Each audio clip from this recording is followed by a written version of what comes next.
Gawa sa 2,268 kadasig Sugbo cards, nga may kinatibuk ang kantidad nga kapin sa 7.2 milyones ka pesos, laing 17.8 milyones ka pesos nga financial assistance ang gitulong ni Gobernador Gwen Garcia alang sa lungsod sa Sugod ato sa iyang pagbisita ni adtong Pebrero 17. 16 milyones ang nadawat ni Mayor Richard Strigan ug Vice Mayor Lisa Marie Durano Strigan alang sa ilang priority project sama sa pagpaayos sa public market, ibabaw Tabunok Barangay Road Concreting Project ug pagpasiminto sa kadalanan sa Ilaya Bantulinaw Barangay Bao Road. Samtang tag-usa ka gatos ka libo ka pesos matag usa ang nadawat sa 18 ka barangay kapitan nga gamiton alang sa ilang tagsa-tagsa nga priority projects sa matag barangay. Kining tanan gitunol sa gobernador atol sa iyang pagbisita sa ika-5 ug ika-6 nga distrito aron sa pag-apod-apod sa dasig Sugbo cards alang sa mga biktima sa bagyong Odette.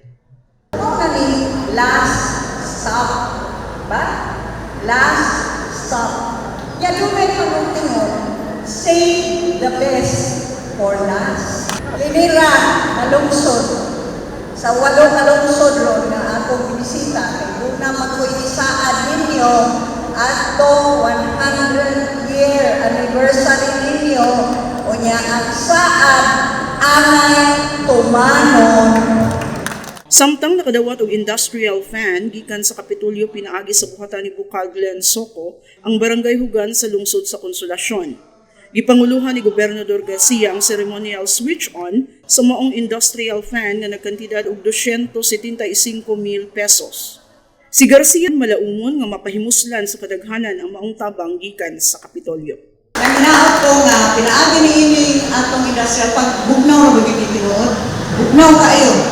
Makahatag ka o kabupahin sa mga panahon na maglagiting ang kainit.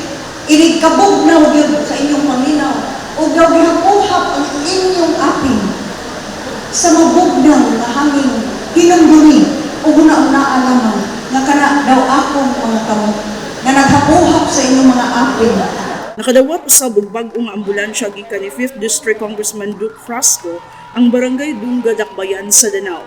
Usa ka donasyon nga kinasingkasing gidawat ni Kapitan Telesforo Tiling Durano. Si Congressman Frasco malaumon nga makatabang sa mga nagkinahanglan niini ang mauniyang proyekto.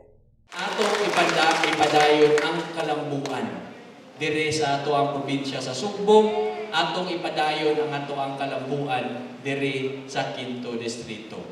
Uban sa taho ni John Fredson Granada, kini si Eleanor Valeros, balita sa Sugbo.